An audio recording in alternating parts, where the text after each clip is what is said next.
Gang, the coronavirus is sweeping the nation, it's planted its roots, and most scientists are saying it's not going anywhere for a while. Those nasal swab tests are hard to get and they're very expensive.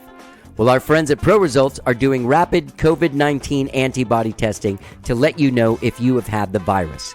They take cash or credit, no insurance needed, no doctor appointment required, and you get the results in 15 minutes.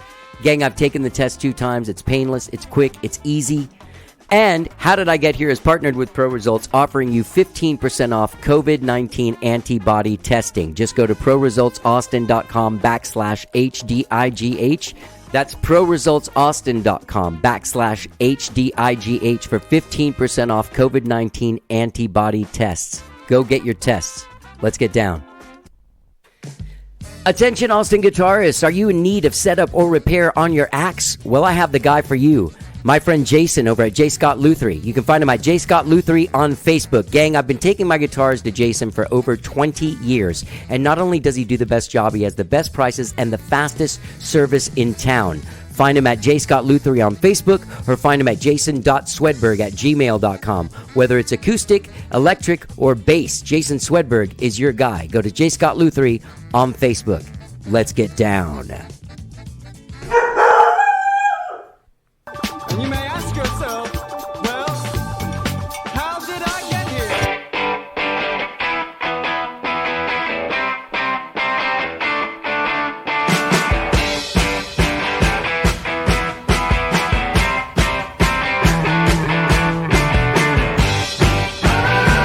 It's time for How Did I Get Here? And now here is your host,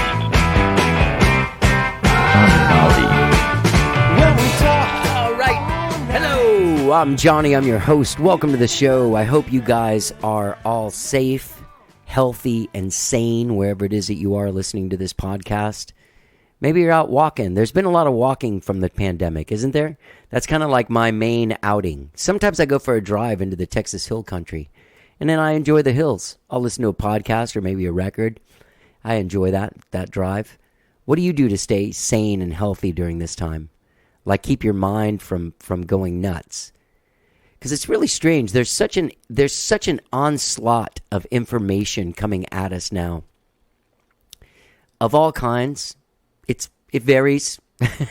Usually it's just varying degrees of terrible news. Like very terrible news and somewhat terrible news and extremely terrible news.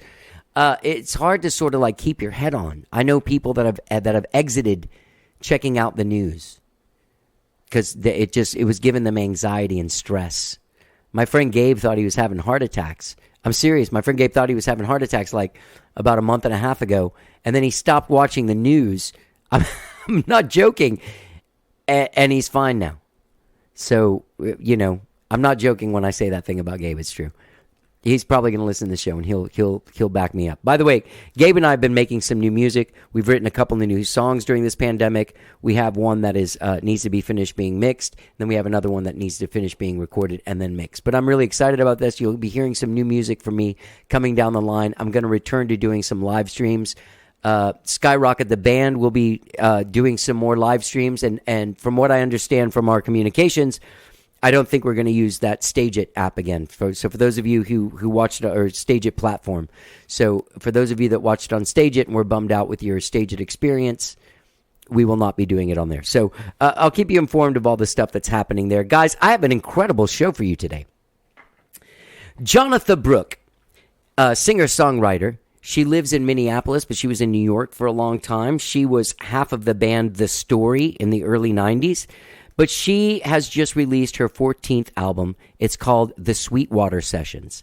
And it is incredible. Amazing, amazing songwriter, amazing singer, amazing. Fantastic. And we have an amazing conversation. We go deep on a lot of stuff, growing up Christian Scientist and sort of like what that brought along into her life. Her experience with The Story, her experience with major labels through the 90s, and then standing up and starting her own label, which she has been putting out records on since like 1999. She had a couple of songs in the Disney cartoon Return to Neverland. She's written songs for Katy Perry and the Courtyard Hounds. She wrote What You Don't Know for Joss Whedon's show Dollhouse. I never talked to her about that because my friend, you guys know Shawnee Kilgore, who was on the show, we had a whole talk about it. She made a record with Joss Whedon. They wrote all these songs together and made this record. That's absolutely fantastic. Maybe I should have told Jonatha about that, but my notes are so incredibly dense on this. I mean, she had an off-Broadway one-woman show called My Mother Has Four Noses, which is not a joke, and it sounds like it was an amazing play and one-woman show. But she's still working on like theater pieces with different people and working on new music. But this new record that she just dropped in July, the Sweetwater Sessions, is absolutely fantastic. There's some songs on there where she deals with life stuff, particularly this one song that we talk about called Prodigal Daughter, which you'll hear coming up in just a minute. Jonatha Brooke and I hit it off. She is a fantastic, fantastic songwriter, singer, musician. And those of you who are fans of the story, really quick, I do have to clarify this one thing. At the beginning of the conversation, I'm like, yeah, I know you. I dated a girl that was like a fan of the story. Now, the way that I said that made it sound like I had to endure listening to them, but that's not the truth at all. I really liked them. I thought that their harmony thing was really spooky and that they had great songs and they had a beautiful harmony blend.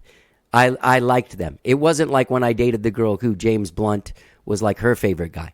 Then now we're talking about a problem. Like if I met James Blunt and I was like, I had a girlfriend that was really into your music, there would be a little bit of a wince that went along with it. But I did enjoy listening to the story. And I think that you will enjoy my conversation with this amazing artist, Jonatha Brooke. You can find her at jonathabrooke.com. Check out this album, The Sweetwater Sessions. And now, without further ado, please enjoy my conversation with the amazingly talented and extremely cool Jonatha Brooke. Let's get down.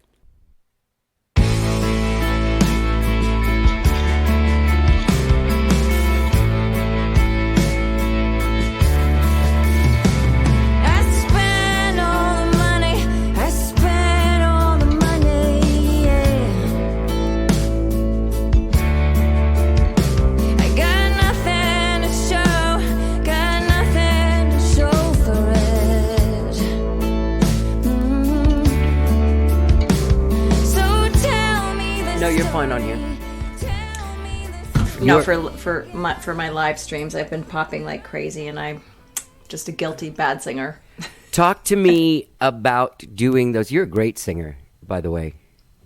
Thank you. I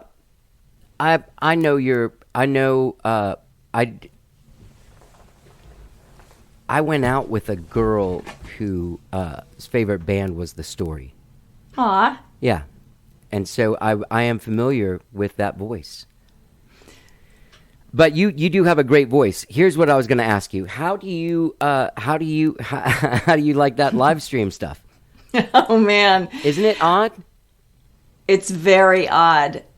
I see the learning curve that everyone is facing about, performing for this little tiny green light right here and feeling nothing coming back at you, yeah. But knowing they're out there and knowing that they're rooting for you and they love you, but it's just this very weird thing. So you just have to pretend that everything's fine and that they're loving it and just, pretend that it's a concert. That's what normally happens. Like if you're falling apart in your personal life as you're walking on stage to face a crowd, you do that thing. Yeah. You do it anyway. So the show must go on, right? Yeah. Even through COVID, and especially through COVID, because these are these little windows of sunshine for a lot of people, of like, oh, community and the music I love and someone who's cheerful. Yeah. It is something people need. While it is weird, that is interesting because I feel in my own live streams and the response that I get is that I've not quite heard this level of like, thank you. Thank you for doing that. I needed like an hour of non-noise. Are you in New York? I'm in Minneapolis. Oh, you're in Minneapolis. Oh, that's sweet. Yeah, I'm in my, we have this house that somehow we figured out how to buy. We tricked a bunch of people into giving us a mortgage, and we were able to move out of New York City and buy a house in a really cool neighborhood south of the city. And So my little studio room is on the 3rd floor, and my husband works in the basement because we're both loud. What does he do? He manages recording artists, so we're both kind of screwed right now because, most of our income is touring. So Yeah. we're both kind of scrambling to keep it together and pay the bills and stay cheerful. Yeah, or at least pretend to be cheerful. I bet you had a lot of plans for the release of this album. Yeah, I was going to be on tour, and then I was going to tour some more, and then I was going to be on tour. So that didn't happen.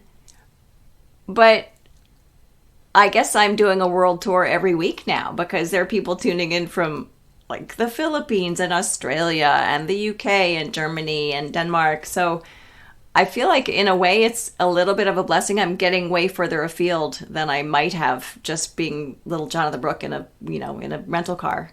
Yeah, that's true. So you're doing those every Monday at 2 p.m. Central Time. Yes. Yeah. From my kitchen. From your kitchen. Mm-hmm. They're called the kitchen COVID concerts. Yeah. Yeah.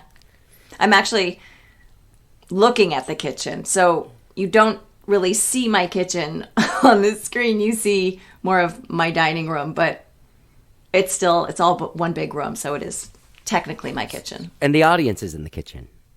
The right? audience is in the kitchen. Yeah, they're in your kitchen. They're like hanging out by the red stove. Totally.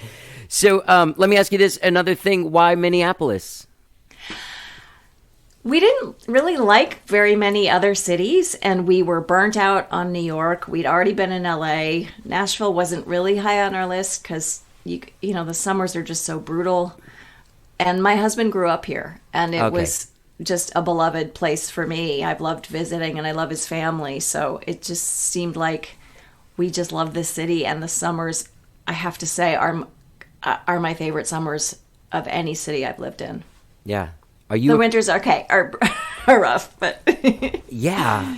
I don't know if I live in Austin, Texas, and we're going to have 104 today, so that's pretty unbelievable. But I don't know if I could do like below zero stuff. It's actually not so bad. We were lucky that we do have an attached garage, and that's all the difference, so that you don't necessarily have to brave the 12 below to get to the car. And then usually you're not going anywhere. I mean, we work a lot from home no matter what. So it hasn't been so bad. You're prepared. You're ready for it. You got a shovel in the car. You have extra sweaters and, just in case. Yeah. Jumper cables. And it's actually really beautiful. And I'm from Boston, so I'm not afraid of cold, and I love the snow and whatever. It's fine. Yeah. Your record, the Sweetwater Sessions, is amazing. Thank you. Yeah. How personal of a songwriter are you? I'm both way too personal and I make shit up all the time. So it's kind of a combination of, oh my God, I've said so much, and maybe I've said too much, and oops, the record's already out, so I can't really take it back. And like, I'm totally lying. So take your pick. Like, some of the songs are brutally self-exposing, and then some of them are completely fiction. So I kind of like both worlds. Can I ask you about a couple of songs? Yes. Okay, because Prodigal Daughter made me go like, you all right? You all right? That's personal. Yeah. I'm glad that it is, because it feels really, it's and the execution of it with like sort of this, it's like if a grunge band played a blues song. You know what I mean? In the best way possible. Because there's a little bit of a dirge to it. Yeah. It's dark. Yeah. It's a little dark. I mean, I grew up in a really religious family and saw a lot that really affected and distorted me and made me really angry. And so this is the anger of like shutting that out and saying no to that particular religion and kind of finding my own way, very much away from it, because I witnessed so much suffering, and it just pissed me off so badly. Was it the Catholic Archdiocese of Boston? No, it was the Christian Science Church of Boston, which is where the mother church is. So I was raised without medicine. Right. And I survived okay. I didn't suffer too inordinately. I mean, I did break my arm once, and we didn't go to a doctor. A neighbor made me a splint. So, and I survived. It wasn't a massive, like, through the skin kind of break, but I just saw so much suffering needlessly, and both my mother and my father. And so it just was like, all right, I got to write about this. And the prodigal daughter is a good metaphor for me, to be like, nope, not coming back. Don't need a party. See ya. What happens when you leave? Are you like excommunicated from your family, or are your parents still alive? Are they? No, both parents are dead. Okay. Sorry. No, that's Dad died young, and probably needlessly, hence some of the anger. He was about 67 when he died suddenly. And my mom suffered a lot of stuff, and I would rescue her from time to time, and there would be sort of these medical rescues, and then she'd go right back to the religion, and so that was hard to witness.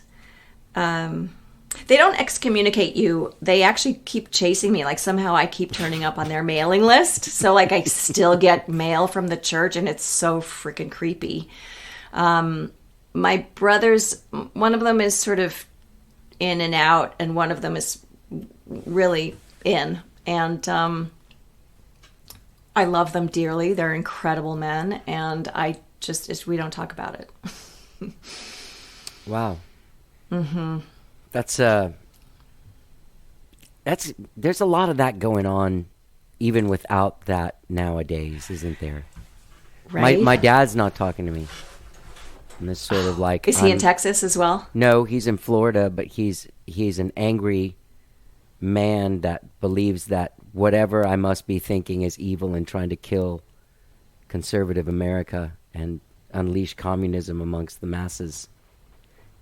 I didn't mean to turn that back to me, but you know what I'm saying? Like, there's just a lot of that going on as well, and it seems to be of the same ilk. Yeah. You know what I mean? Fanaticism. I do know what yeah. And there seems to be like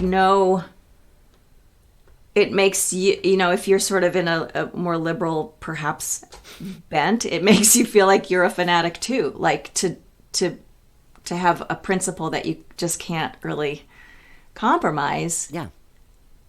It makes you feel insane, because yeah. It seems like we're rational beings, and there is a rational truth. There is truth in the world. There's scientific truth. There are true things and there are false things. And somehow what we know to be true has become its own radical. And it's like, yeah, it's so freaky. Yeah. Did they get to see any of your musical successes? Your parents? My folks? Yeah, they did. And they were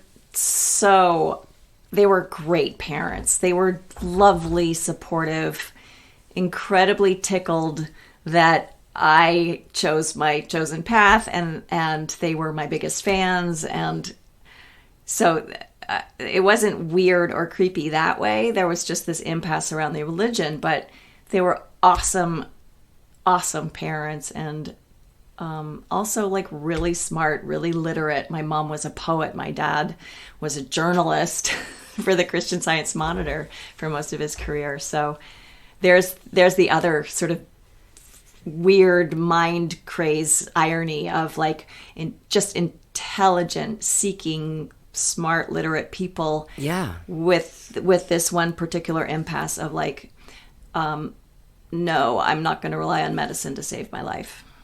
What an odd sort of choice. To me, it seems odd now. Yeah, it really seems odd now. The Christian Science Monitor, that was a huge publication, right? It was a great newspaper until they ran it into the ground. Yeah, it was a great newspaper. I remember seeing it cited in things. Like, you know what I mean?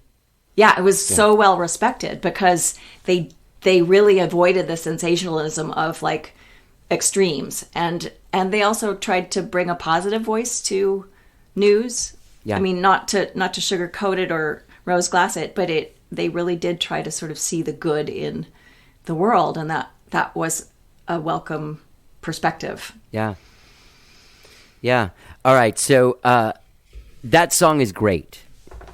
and it is fantastic.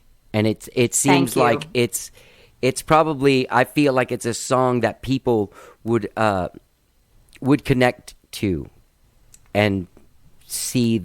I feel like I did, even though it's on a different level. I was like, I know that feeling. Thank you. Yeah. And it's funny, I had the first line for a really long time. I spent all the money.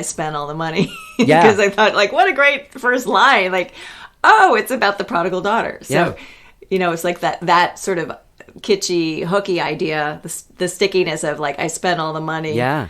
Brought me into the story of it. Yeah. That's a good question for you. I have that with terrible sentence That which structure. I have Yes. of a question. You're welcome to make fun of me throughout this thing because I am a little bit confused sometimes. How are you? Are you like a daily writer? Are you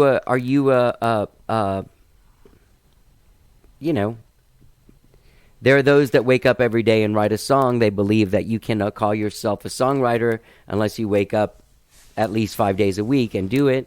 There are people that do a lot of, have had the kind of successes that you've had as a songwriter that are like machines and 9-to-5ers. But what is your process? I still don't have one.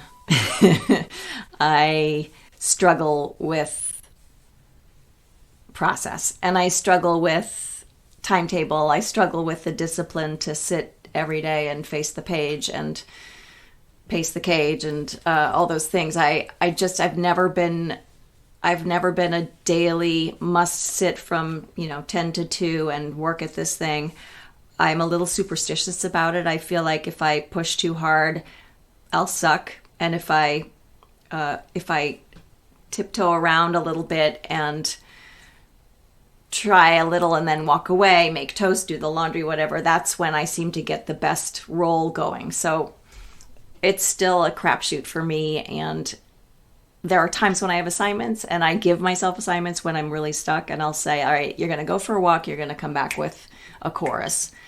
But for the most part, it's just a crapshoot, and I wish I were that 9-to-5er, and I understand people who think that we're losers for not being more disciplined, but that's just how it is. It's just Ryan Adams that I read say that. Really? Mm-hmm. I mean, it was a long time ago, back when people didn't make that face when he talked. Well, I've always made that face when he talked, but that's just me. Do you know him? No. Okay. Because you've been. I feel like I wonder if you and I have mutual friends out there. We might. Did you ever know this guy Jimmy LaFave through like your Woody Guthrie stuff? I must have met him. He passed How away about, a few years ago. So, Jimmy Dale Gilmore. of course, yeah, I just had Isn't him on the he? show recently. Yeah. I do know him from way back in the day. Yeah? Love him. Oh, yeah. because you guys were label mates. I think so. on Yeah, Elektra. we ended up. Yeah, we kept crossing paths on the road Yeah. for a few years there. And yeah, he was having his sort of like his time. Yeah, Was at that same time. yeah. We were both like, becoming stars. Yeah. Yeah. What a lovely human being that guy is, huh? Oh, he's a doll. Yeah. What a sweetheart. We've been friends for around 30 years. He's a good guy, and I'm friends with his kids and stuff, and they're Oh, it's a very nice. The family's as nice as he is. that's as it should be. Yeah. Of course, he would only attract like-minded beauty. Yeah. Yeah. All right, so let's get back to some of these songs because I want to go through some other stuff as well. Okay. Back in the circus, I loved it. I love circus themed songs. I really do. I write them. And who is the circus girl? Because in the blurbs you talk about you're returning to this character that. Is that someone who's been in other songs? Yes, there are 3 now, and I'm thinking of revisiting her again, as I get into like, wait a minute, give yourself an assignment, because I'm a little bit stuck on at least Jonatha songs. I'm writing musical theater songs right now, but I haven't written a Jonatha song in a minute, so I might revisit her. But it's basically, on my very first record, I wrote a song called Damn Everything But the Circus, and that was inspired by this character that I danced when I was a modern dancer, and it was this sort of visceral, angry, throwing myself into people, throwing myself into walls, and like throwing men around, throwing women around. And it was this great character that I called Charlene. And she just was this bitter, strong, angry circus person. So I decided to write the song about her that was called Damn Everything But the Circus. And it was basically about her leaving home at 17 to get away from her mother and joining the circus and, escaping to the trapeze and, having a fling with the ringmaster. And so I've revisited that character a couple times now. So Back in the Circus is the second song about Charlene. And then No Net Below, which is on that record, Back in the Circus, is the third song about Charlene. So maybe there's a fourth one. Yeah. It's interesting. The circus is a great place to set a song. It is. There's so much detail that is like word fun, word candy. Yeah. The images are great too. There's characters that are, there's weird people. The fun house and the mirrors and the ring and the horses and the... Yeah, I think you and I are similar in age. I wonder if the circus means anything to kids now. They don't even have the circus anymore, really, right? Most people are terrified of clowns. I love clowns. I even named one of my albums El Payaso, which is the clown in Spanish. No shit, my mom was a clown. You're kidding me. No. I love clowns. My mom was a clown. That's a whole other story, but that's in the play. But, yeah, the circus is such rich stuff. Is the play My Mother Has Four Noses? Is that the play you're talking about? Mm-hmm. Well, let's talk about that. Can we? Okay. Well, wait, let's go back to the album. We'll come back to this Mother Had Four Noses. I want to know what made you choose Hide Your Love Away as a cover. Oh, I liked what we did with it, what Sean and I had done with it. So I was like, and I wanted something just sort of up-tempo and free and fun, because I can tend to be intense and dark. So I love that your idea of fun and free is a song whose opening lyric is here I stand head in hand, turning my face to the wall. If she's gone, I can't go on. I know, like that's my up-tempo happy song. That is an up-tempo, uplifting message right there, Jonatha. I can get behind that. Damn it, you nailed me. I just there is why sing a happy song? Really? Like who no one needs a happy song. Like let's just why bother? Let's let Katy Perry do that. Okay? Like my job is the sad ones. Yeah. But I can at least make them, I can pretend that they're we're having a great time singing them.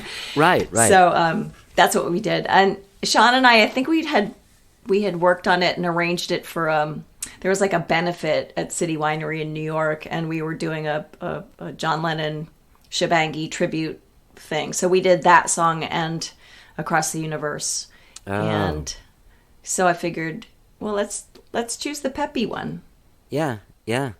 I remember that Rufus Wainwright cover of Across the Universe? Yes. I can't. Sometimes it's hard for me. That version of that just makes me cry. He is so good. He's so good. I love that Rufus. Me too. Have you been watching him in his evening robes concerts on Instagram? No, the last thing I saw was, what is it, the Sword of Damocles the video that he did. Oh, yeah. But I haven't seen anything since yeah, that. he's been doing these live streams. He's at his piano. He's in a robe. In a robe, of course. Got a beard. His full beard, yeah. Is he smoking? No, not that I've seen. What an amazing songwriter. Anyway. Yes. Ugh. Scars. The song Scars. Can you tell me what that's about? That is actually a song I wrote for the mom play, for my Mother Has Four Noses play. And that's a real personal one for me. My mom had dementia, so I cared for her for the last 2 years of her life and got her through 2 more surgeries. I mean, we'd already been through all sorts of shit earlier in our relationship where I'd rescue her from these physical calamities. But dementia was like the final one. And she was so riddled with arthritis and arthritic pain that we had to get her through a couple more surgeries, even though she had dementia. So anyway, hence scars. Scars are there to prove you've healed, but no one knows what's there beneath the surface. That's the first line.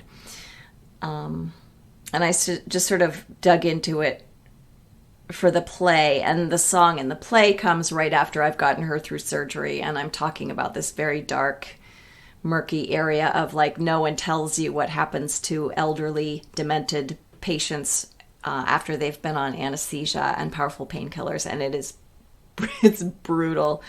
And then I sing this song. But the cool part of the song is that the chorus is a little bit inspired by one of my mother's poems, where she says, "Start again more than you ever dreamed you could. Start again, again, again, more than you ever thought you could."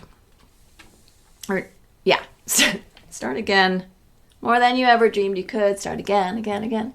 Start again when no one thought you would. Yeah. So it's a little bit of mom, it's a little bit of me, it's a lot of anger, it's a lot of... There's a line in there also about, this is where the trail goes cold, the villain disappears. And that's kind of about all of us, like trying to tell the story. Yeah. My dad, the journalist, my mother, the poet. There's no one to blame here. You know, there's no who, where, what, when, or why. It's just like, it's you and me in a room and, you know, crazy music in our ears. But there's only this sort of molecular connection, and I can't chase down the story anymore because the story is just us. Yeah. So it's all of those things. That's heavy, man. It is. Yeah, you've gone through you've gone through some stuff that I guess is why people make 14 albums, and you know. Just wait, there's even more I haven't even talked about yet. Okay, well, let's get to it. First, let's talk about this play. My Mother Has Four Noses. Yeah. So, and that was an off-Broadway play. How long did it run? I think it was 12 weeks, 7 shows a week. Just me. How was that? What was that like? It was wicked hard. But it was wicked good. It went great. It was so intense and so amazing, and such a beautiful story to be telling, and it felt imperative that I tell it, and it felt amazing that there was such universal recognition of people seeing themselves in the story. Like, oh my God, my mother's crazy too. Oh my God, I've been a caregiver. Oh my God, cancer sucks. Oh my God, scars, you know, getting someone through surgery, whether they're demented or not. Oh my God, poop management. That's hysterically funny, but oh my God, it's so true. You do have to manage poop when you're caring for somebody. Yeah. It's just a roller coaster of like funny, tragic. And what felt great was this community of giving people permission to talk about really tough stuff, and giving myself permission to talk about really tough stuff that I'd never talked about. I'd never talked about Christian Science before. I was terrified to talk about it. I was terrified to talk about my mother's 20-year battle with skin cancer when Christian Science didn't heal her and medicine had to fix her up. But she really did end up with 4 noses. She she ended up with 4 prosthetic noses because they make you one for each season. Wait, So what? it's not a metaphor. The noses aren't a metaphor. They're like literally my mother. No, literally my mother had 4 noses. Can I ask you why there's 4? I mean, why for each season? Well, in the summer you get a little more freckly, so you want it to match, right? So the summer nose was a little more pigmented and had more freckles on it, and then the winter nose was a little more pale, and then there were spring and fall, which were somewhere in between. And also, like, if you lose one, you got to be sure that that you have some backup noses, which actually would happen. Like, we would miss when I was caring for her, like she would misplace a nose. Like, she would put it in her underpants by mistake or something, and we'd be like frantically looking for the winter nose. And so it's always good to have extra noses. Wow. I know. You couldn't make it up, which is why I had to do this play. So let me ask you this, like, having to do that play, did you have to go, like, pitch it to a producer that was going to raise the money, that was going to do the thing, and it's a different world than music, kind of, right? I mean, they're different characters, there are different people in there. It's a whole different world, and yet the basics are the same. So Pat, my husband, and I were like, well, we know how to do this. We know how to build a show. We know how to, we're traveling salespeople. We know we can get to a town, you build a show, you do a sound check, you do the lights, whatever. Like, we can do this. Like so the circus. We kind of ignored everyone saying, like, you can't do that. This is theater. This is so different. You can't do that. We're like, well, what are you talking about? Like, you need lights, you need a theater, you need some infrastructure, but like, it's basic, it's science. So we just did it. We raised some money on our own. We rented out the theater. We hired a stage manager and a general manager and found a director sort of through the workshopping process of my play. And we just did it. That's amazing. And we did great. Yeah, it is. I looking back, I can't believe that we did, but I think it was the right way to go, to just ignore all the naysayers and just do it. And yeah, it went great. Yeah, that's amazing. All right, so you're from Boston, and you grew up in this in the Christian Science world. At what age did you find music, or did it find you? And what was it? Like, what was the thing that got you? Well, I found music probably the day that I heard Mick Jagger singing Angie. Mm-hmm. I think that was this seminal moment of, like, finding myself in tears and wondering what happened, what just hit me, and realizing the power of that medium. So I begged for a guitar for Christmas. How old were got you? One. I was 13, maybe 12. Well, no, Angie was like more like 10 or 11. Then I went to summer camp, and I fell madly in love with this camp counselor, Mindy Jostin. Do you remember her? She's like killer musician. She toured with John Mellencamp, toured with the Hooters. Incredible guitar player, incredible fiddle player, singer, songwriter. Was she the female fiddle player in the John Cougar Mellencamp 80s era? Okay. Yep. Oh, wow. She was Christian your camp scientist. counselor? She was my camp counselor, Christian Science camp. Whoa.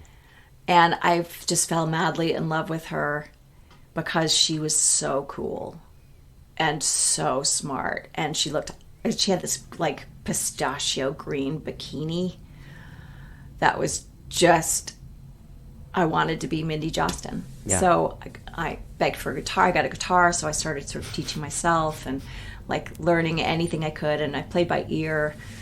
I was in a rock band in 9th grade. I was in the a cappella group in, high school and college, and in the choir. What was the And rock then band called?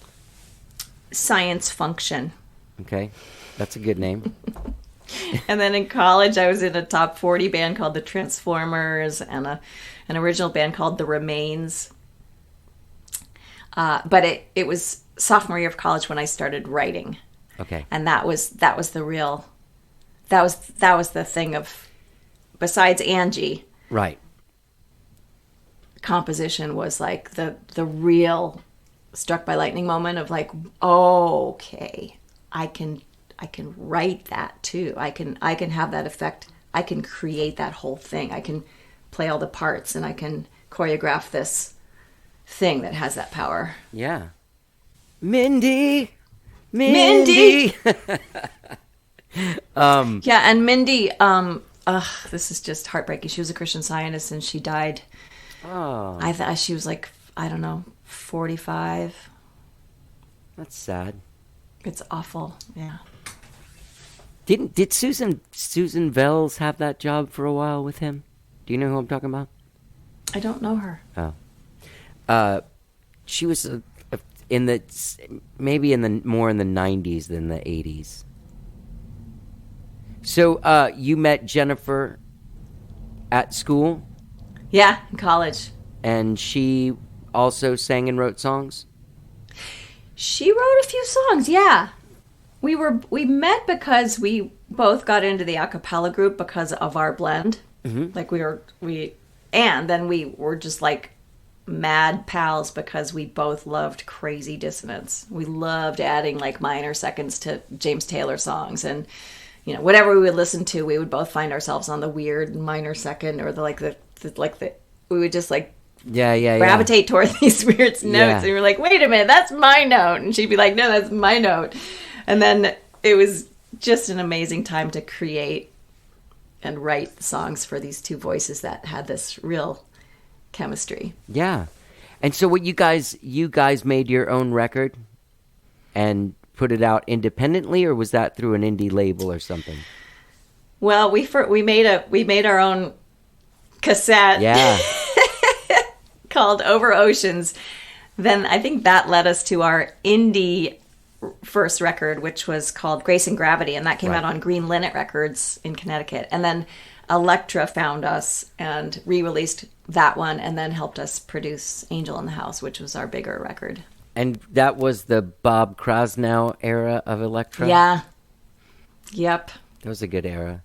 That was a good era. Did you ever know Sarah Hickman? Yes. Yeah, she's a really good She's friend of from mine. Austin, right? Yeah. She's awesome. Yeah, she is awesome.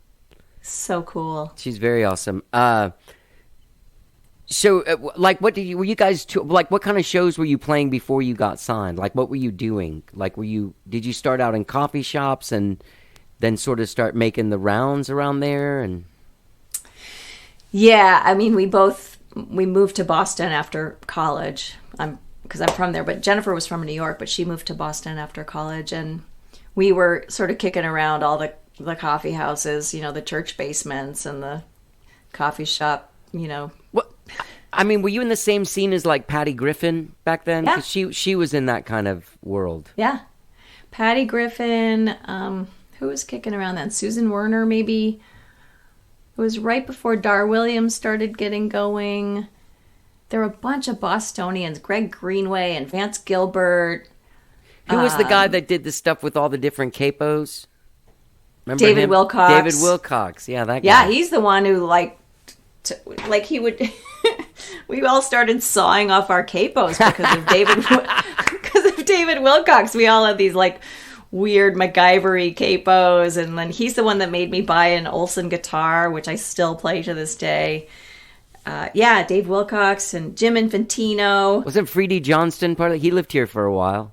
Yeah. He's a cool guy. It was really fertile time, and New England has all these damn churches because everyone's so Protestant-y. So, there are all these basements and coffee houses and stuff that we were all kind of honing in on our craft, and I was still dancing at that point. I was still like, what do I do? Do I like do this music thing, or do I like, and And then Electra called, and I quit dancing, and Jennifer and I basically got on the bus for a few years. How did they find you? Did they hear your record and want to sign you, or they were in a basement? Well, I was actually the connection which made its way to Tommy LaPuma, who was Krasnow's buddy and A&R at Electra.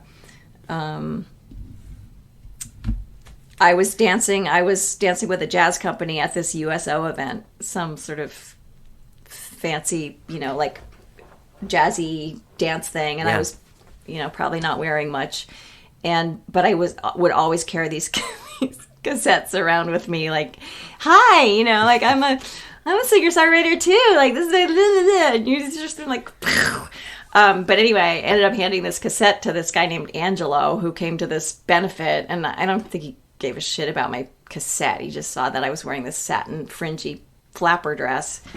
Anyway, he ends up working with Tommy LaPuma in New York. One day comes across this cassette in his pile of cassettes, and he hands it to Tommy, and he's like, this is really interesting. This girl is weird and, whatever, but like, check it out. And Tommy heard the song Grace and Gravity, which starts with these beautiful a cappella harmonies that are, no one was doing that right then. And Tommy called me. So I get this call, and I didn't know who he was. My husband at the time, Alain, who was a jazz pianist, was like, Tommy LaPuma? Like, holy shit. Like, Joe, call him back right away. So that's how it happened. And then the rest is history. Tommy ended up signing me twice because Electra fell apart.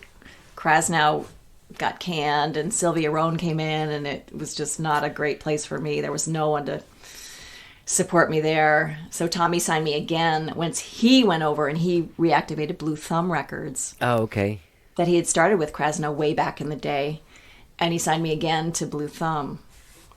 I was on Electra, but on Lars Ulrich's Vanity label. But it was in the late 90s under the Sylvia regime. Yeah. Yeah. It was rough. How'd it go? Oh, amazing. I'm doing a podcast in my fucking apartment, and I'm in a cover band. Thanks for asking.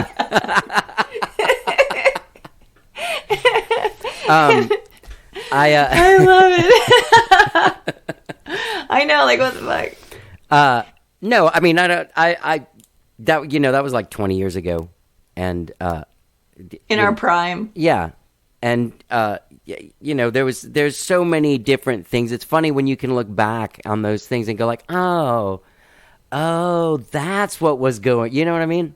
Yeah. Yeah. So, all right. So you feel so, at the time, you feel so powerless, and helpless. And then, the powers that be are these like big fancy people in executive suites and with expense accounts and stuff. And then, as you get older, you're just like, they're just dicks like the rest of us. They're just like, they don't know what they're doing. They're like, do I hear a single? I don't know. What do you think? Do I hear a single? Yeah. They're one decision away from losing their job.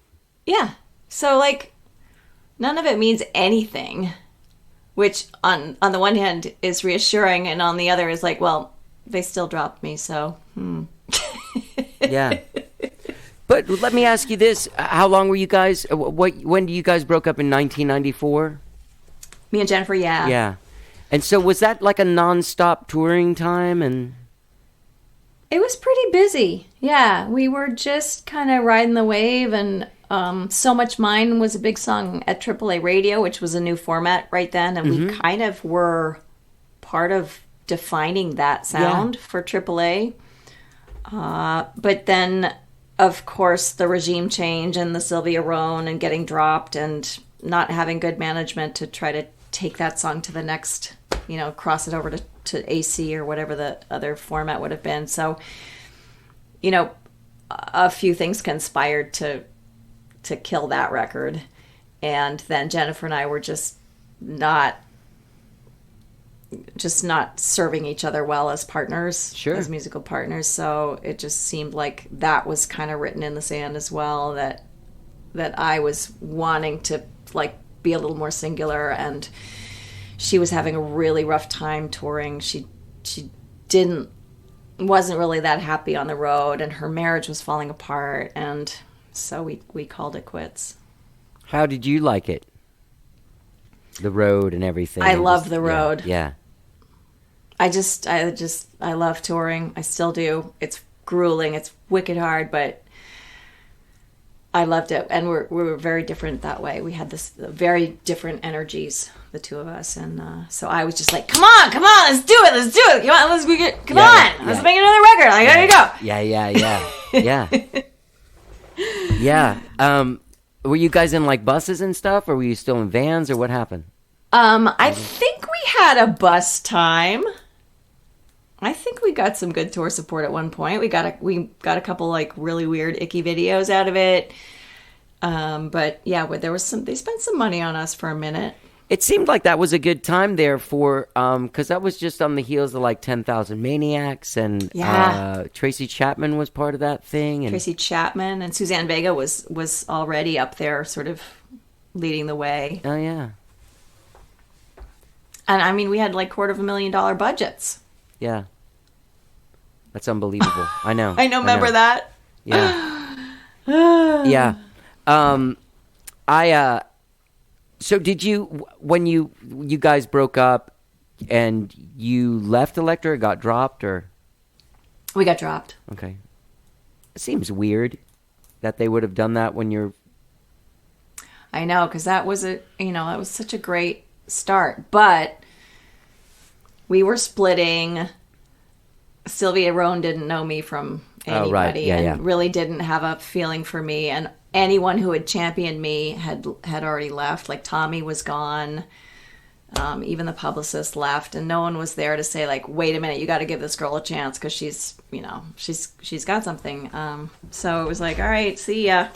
There's a thing that I wrote down that you said that said, 1 second you're a princess on a throne, and the next week no one will return your calls. I think you were referring to MCA or something then. Yeah. Is that a... Princess on the throne and no one's on the phone. Yeah, well, the MCA thing was brutal. That was brutal. Like, there, because we put out 10 Cent Wings in 97, I guess it was, and I was on this national tour right when the first single was charting. Secrets and Lies was charting. And yet my option was coming up with my record deal, right? So they were like, well, we're not sure if we're going to pick up your option because, it's kind of expensive and whatever, but, like, why don't you just give back $100,000 and then maybe we'll pick up your option. And I was on the road and I had this single charting, and They asked for your money?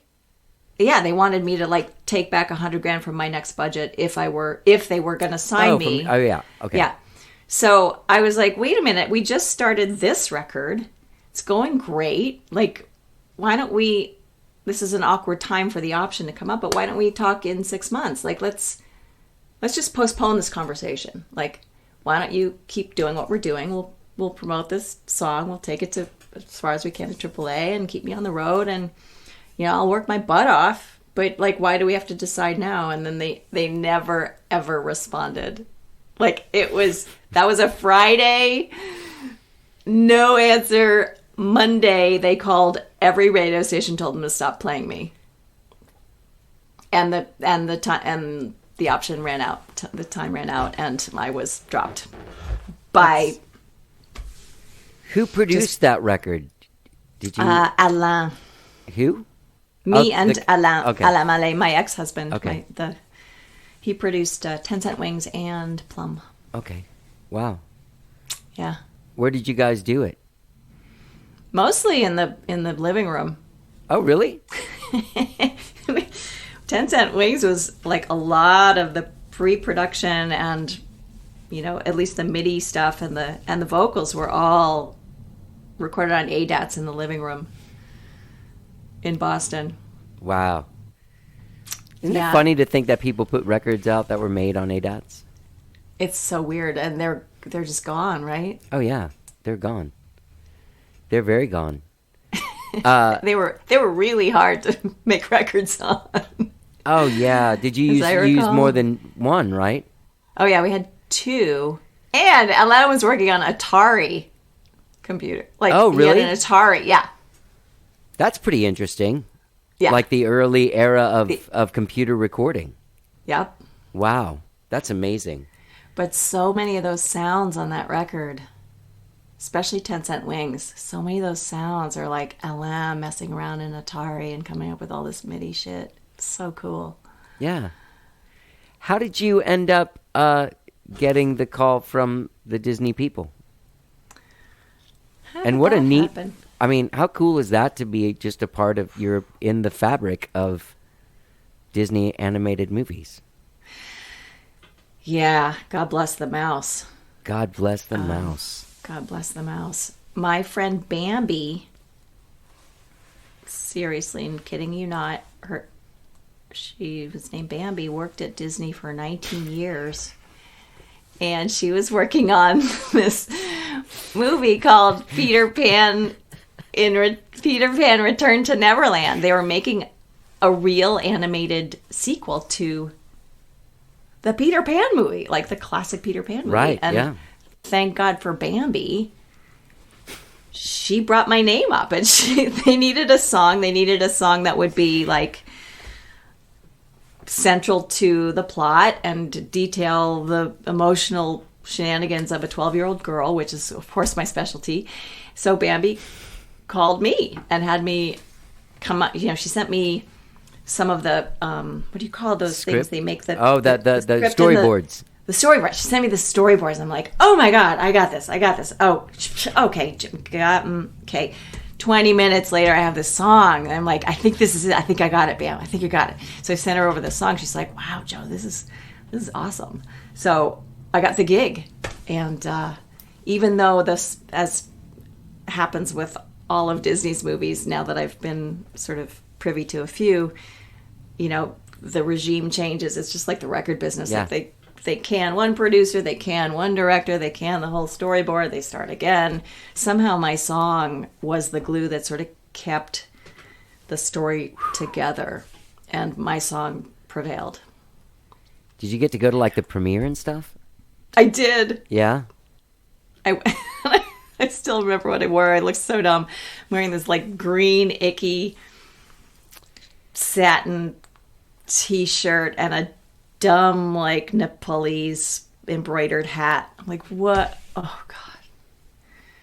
Someone else should always dress me. So did that open doors for you on a songwriting level? Is that how you ended up connecting with the Hounds and the Katy Perry vehicle? I think that it did open doors for me. Yeah, for sure. Because that's how I met Teresa La Barbera White. Yeah. You know her? Oh, yeah. So that's how I met her. She went to see the Peter Pan movie with her kids, and they always watch the end credits, apparently. And so the song comes back at the end of the movie. The produced version of the song comes back at the end of the movie. And so she's like, who's that? Who's that? And so she started after that, she started calling me all the time. She called me to like, hey, what do you got for Jessica Simpson? Hey, got anything for Destiny's Child? Hey, got anything for... So we've been in touch ever since. So she would host these songwriting camps down at her. She has a B&B in, is it Granbury, Texas? So I would go down there and like hang out with the Dixie Chicks and write songs for them, and wrote songs for Catherine McPhee on one songwriting thingy, and I've contributed to a couple of soundtrack things for Beyonce, and yeah, that Disney thing opened quite a few doors for me, for sure. How do you oh, sorry, go ahead. Katy Perry, I think, somehow was a fan. Like she was in the sort of singer-songwriter world in LA right when I was putting out Steady Pull, and that was a big record for me. And I think that she knew me from that. And then she knew me from John Mayer knowing me. and telling her, you must listen to this. So What do you mean? How do you know John Mayer? he's a fan of 10 Cent Wings. Wow. And so we've run into each other a couple times, and apparently we've messaged a couple times, and then I got to see him in Copenhagen when I was there last fall. He was actually playing in Copenhagen the night I was finishing up a tour there. Wow. So I got to hang out a little bit and see his show and kibitz, and he's a fan of that record. So he tells everyone he meets that you have to get this record, which is very sweet. That's interesting, man. Did you ever see yourself going in like a Diane Warren, Holly Knight kind of trip? Desmond Child? I don't. I think that'd be awesome, because then I could pay off my mortgage. Sure. Maybe, because I've often wondered, like, why don't more people cover my songs? And I think it's just because they're a little bit left of weird. You know, they're not obvious, and they're not in D major. So, you know, often they're in weird flat keys or sharp keys, and there's so much dissonance, and that's just where I live. I like that about you, though. That makes it, I know, and that's just who I am. And so I'm like, come on, John Mayer, why don't you cover Because I Told You So? Just like do me a solid. Yeah. Do me a solid. Cover. I'll do the background vocals, all right? And then we were joking about actually re-recording 10 Cent Wings, and I'm like, dude, like, I'll do it if you come play all the solos. And he's like, yeah, sure, I'm in. Totally, I'll do it for free. So that might be on the book somewhere. But anyway, I always wondered, like, why are people covering my songs? They're not that hard, are they? And then, I don't know. I don't want to be at someone's... I'm too bossy to compromise. I get it. You know, you don't want to write a song just to write it. Yeah. Or to have written it for blah, blah. Yeah. Yeah. I did a lot of co-writing, and I still do, but like I did in the world of that stuff, but it was always for me. So, yeah, as an artist, it wasn't. I really wanted to do stuff for other people, but the focus was like, hey, man, that's not what we're doing with you, you know? Huh? You know. Were you signed to a publishing deal? Yeah. Yeah. Back in the day. With who? I think it was MCA. Okay. Yeah. Jay Boberg. Remember him? Nope. No, but I do remember Teresa. I remember Teresa before she was that Teresa. She was based in Dallas as like a regional A&R or something like that. Probably. And I think she was friends with my manager, and I remember hanging out with her and her coming to see my band. But I remember our manager. I don't know if that she really saw the magic in my jams. But I always liked her as a person. She was real nice. And I do. You say like her kids. I was like, oh yeah, remember her coming out to a show and taking us out for drinks afterwards, and she was pregnant. She wasn't drinking, but she took us out. Yeah. That's cool. Yeah. Anyway. She was always real nice and very cool, and easily one of the people with the coolest hair I've ever seen in my life. Like right, that weird streak. Yeah, honest to goodness, like beautiful, naturally beautiful woman who is super cool and tough. Super tough, like you're right, like so beautiful you could just stare at her. Yeah. Do you think this business hardened you in any way? Were you ever taken aback by the misogyny or sort of the, dismissive nature of people in this business and men in this business towards women?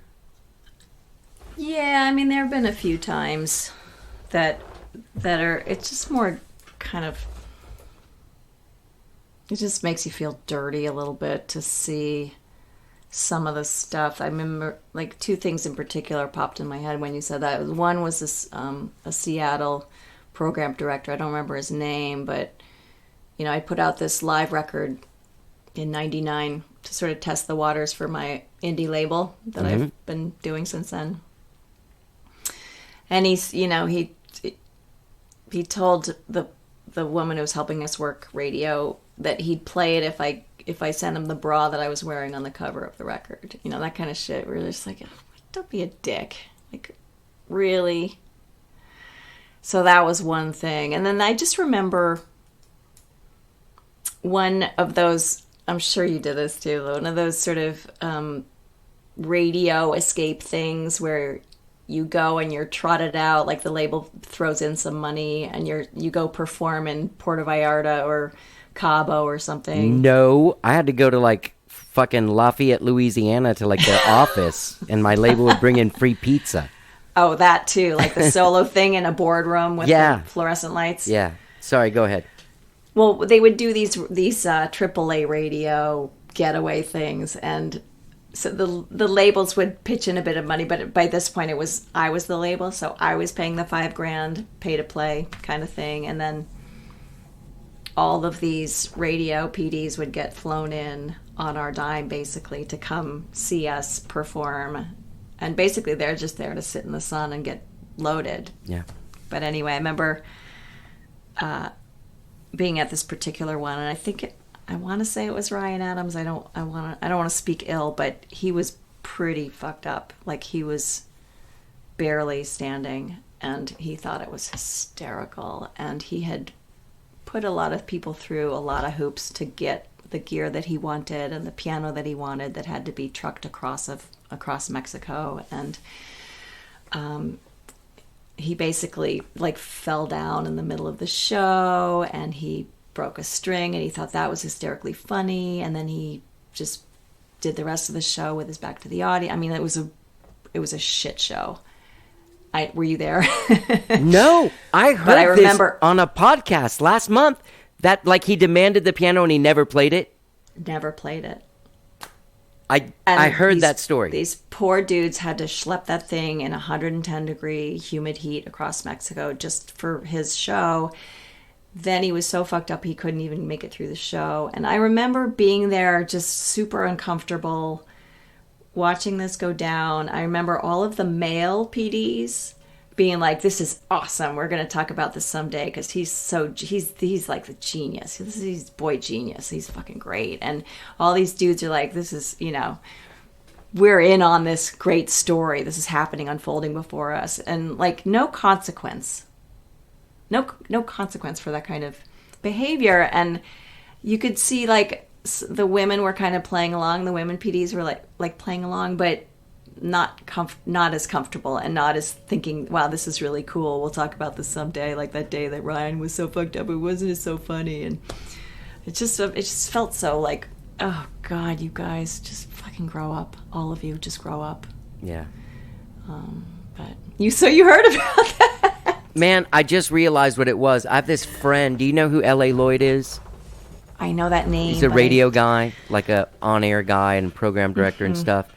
But he's here now, and we're friends. And he started a podcast with this dude that started working radio for Warner Brothers, like on the first Van Halen record. Like that was his first job.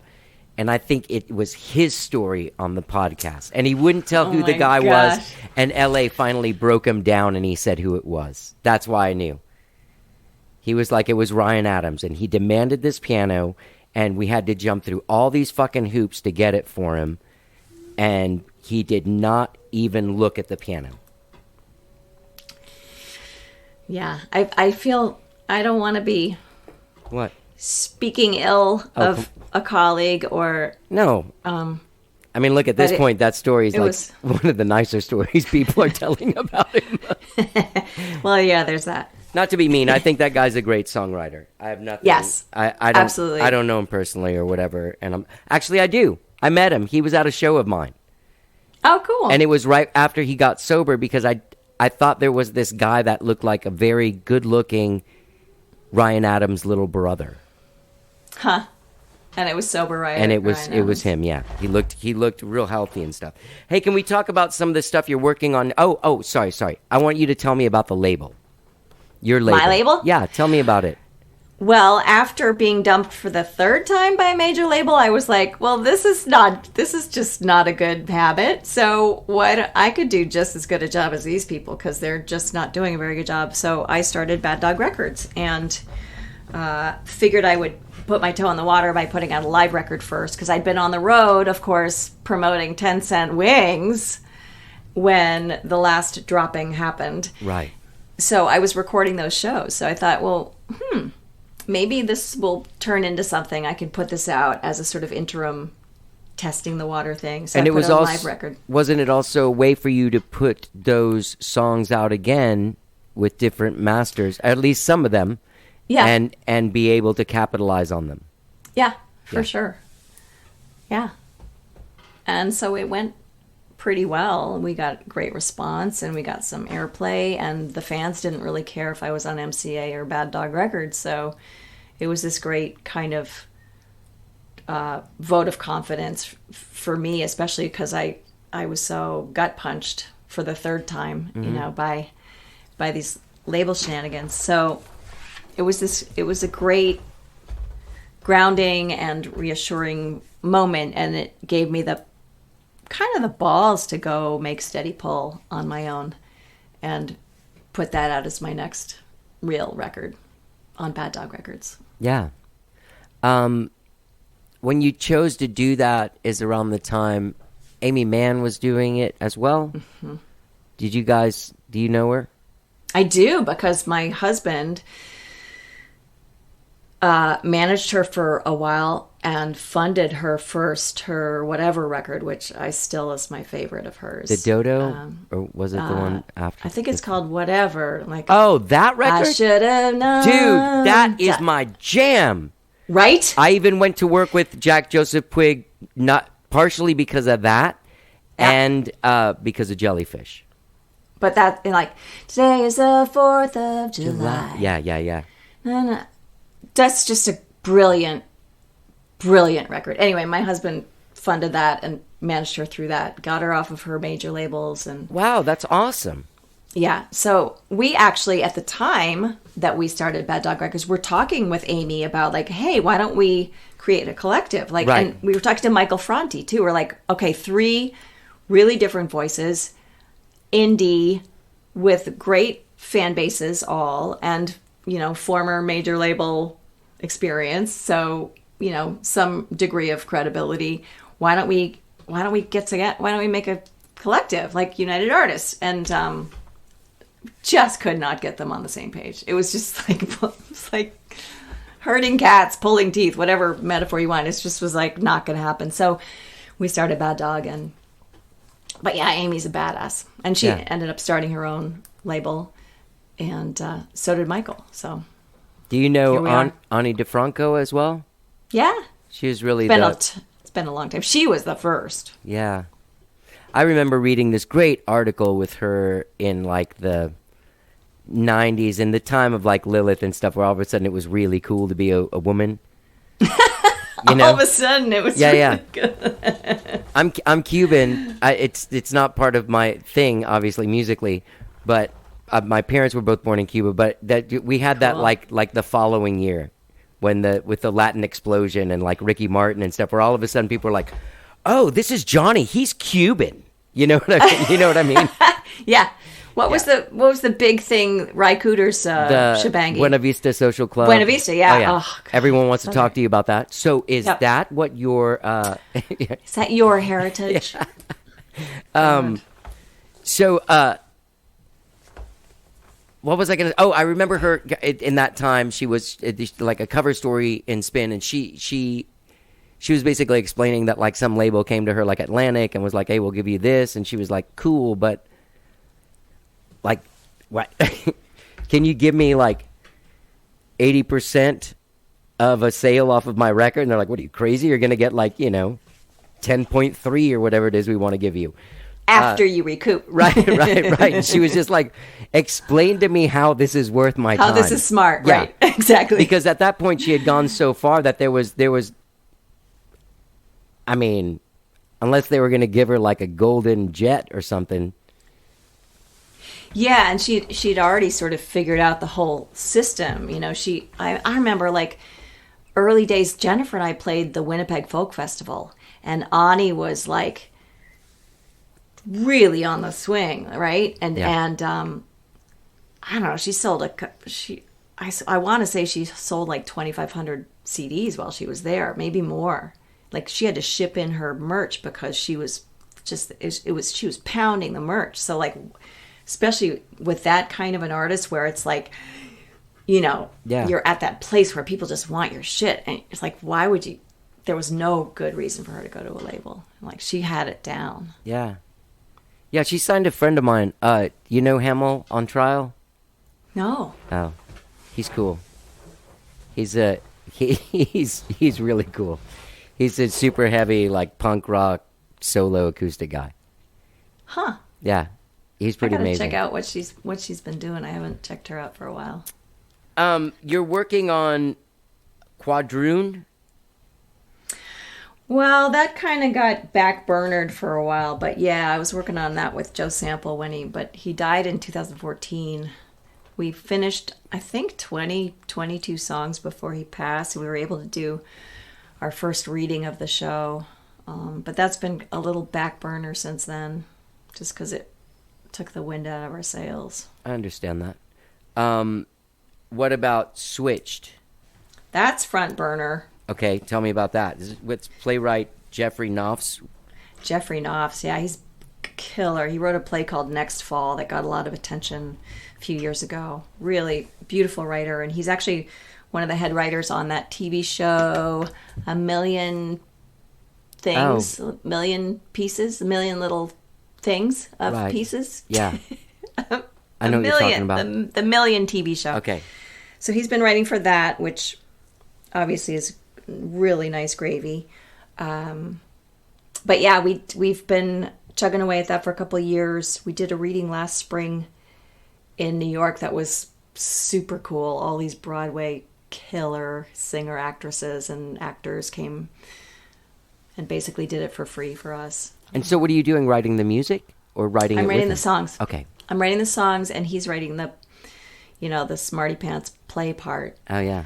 The book, they call it. But we meld things together and it's super exciting. It's a whole different discipline for sure. How are you guys doing it now, like over Zoom or something? Yeah. Yeah, that's cool.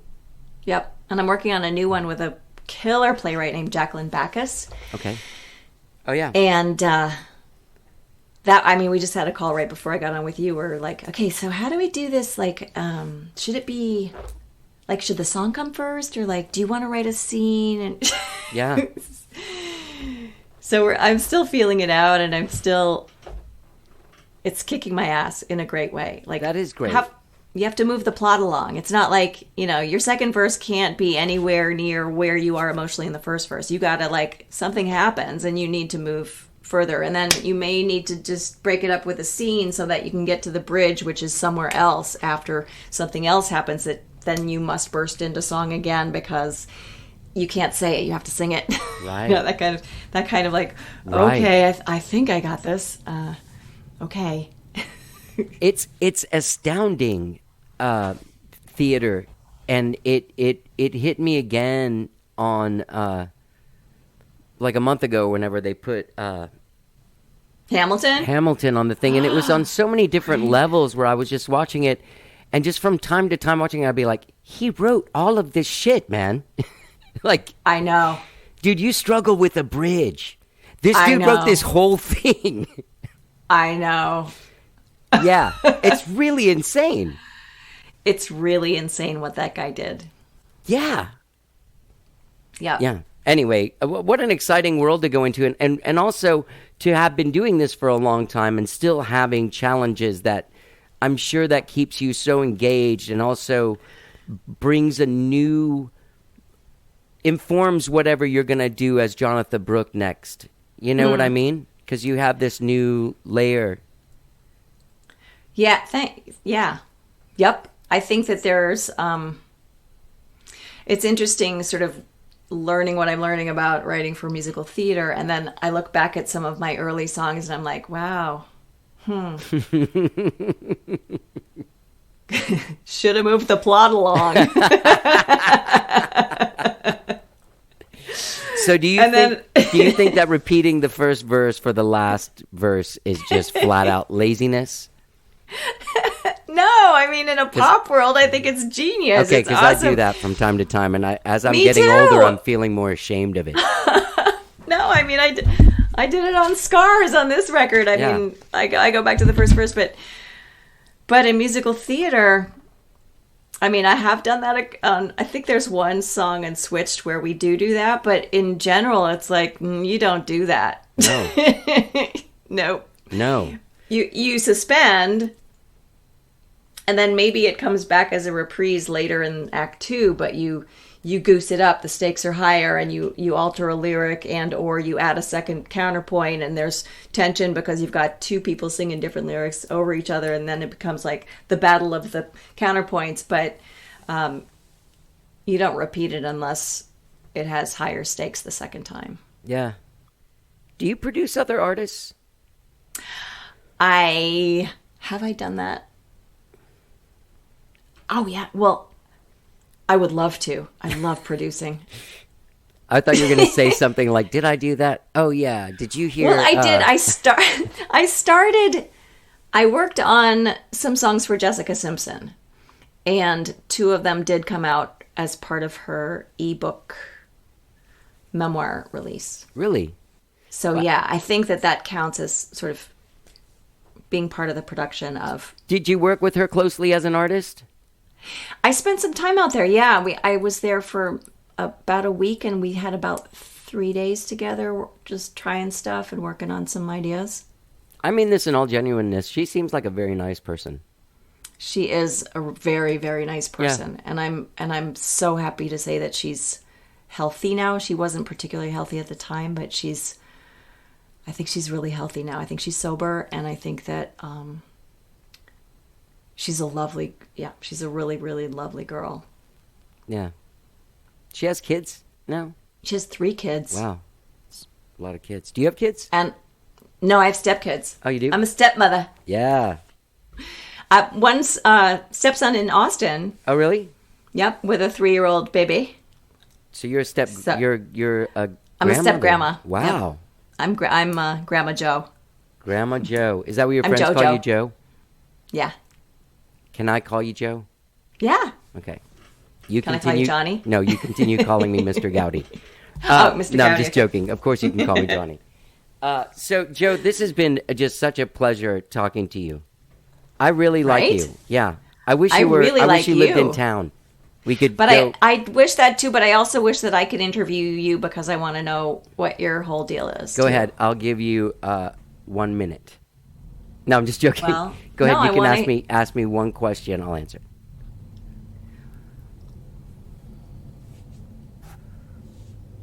When was the last time you played out and felt like $1 million fucking bucks? And like we're like, all right, I remember this. This is the Jones. The last time I played out was March 13th before everything closed. But it was already weird. No one was touching. There wasn't a lot of people there. People were scared. I was weirded out. So that wasn't a great experience. Maybe it was, the last one that I truly remember was probably in December when I played with my own band here, and it was a lot of fun. And Do you have a regular gig there? No, I'm in a cover band called Skyrocket. That's like a whole bunch of different people that got together in the early 2000s, and we play like super hits of the 70s and 80s, and it's a lot of fun. And it's great. It's a great job as a musician.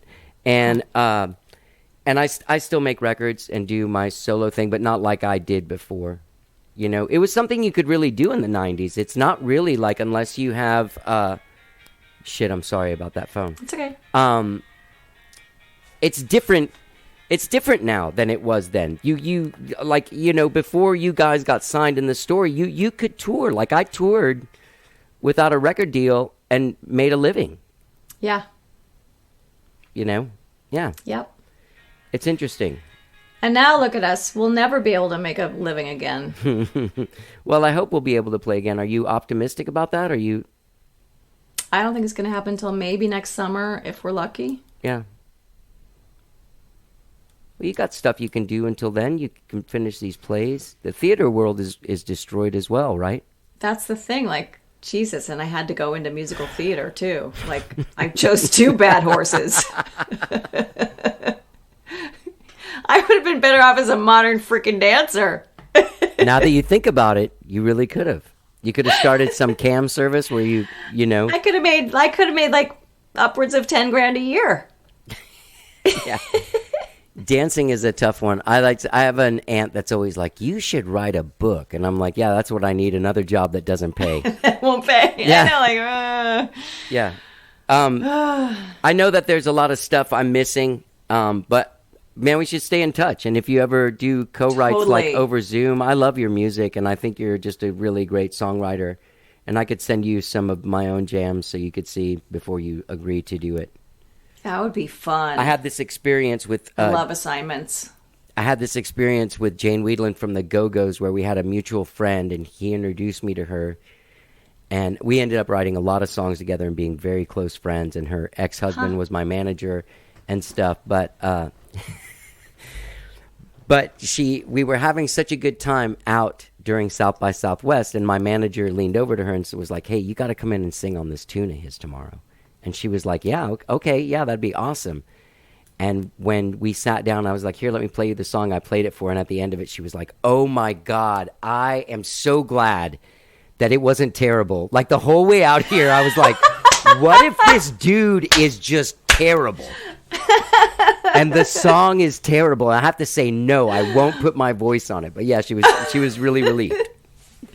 Oh my God, I love it. Yeah. I love it. Anyway, thank you so much for your time. It was really great talking to you. And what are you going to do? And yeah, well, I'm just like, do I know how to find you in case Oh, here, in I'll case either of send us you- has a good idea and we want to write a song together? I will send you in private chat. Here, let me end this. We'll end our conversation here and move into a private conversation. Thank you so much for doing the show again. People can find you at jonathabrooke.com. Your new record is called The Sweetwater Sessions. They can see you live streaming on Facebook and Instagram, the Kitchen COVID Concerts, 2 p.m. Central Daylight Time every Monday. Yeah. What a great time. Thank you so much for doing the show. Thank you.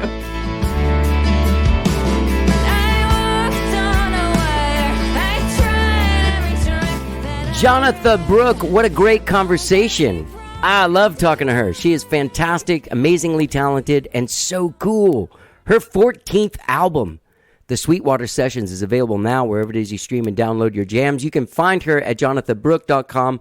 Don't forget, gang, that you can see her every Monday at 2 p.m. Central Daylight Time doing the Kitchen COVID Concerts live stream on Facebook and Instagram. That's Jonatha Brooke. What a fantastic person. Great talking to her. Thank you for listening to the show. Don't forget that when you're out there checking out jonathabrooke.com, you can subscribe to this podcast wherever it is that you find podcasts. Be it Spotify, Stitcher, TuneIn, Apple Podcasts, Overcast, wherever they got the podcast, they got our thing. And if you go to the Podbean app and you download the Podbean app for your podcast, gang, you can check out any episode of How Did I Get Here? Any of our 959 episodes you can go listen to only on the Podbean app. All right? All right, let's get back into this song, Prodigal Daughter, that we talked about so much in the thing. Go out there and check out Jonatha's music. It's so great. The Sweetwater Sessions, so fantastic. Have a great weekend, whatever it is you do on the weekend now. Have a great weekend sitting at home. All right, you guys, let's get down.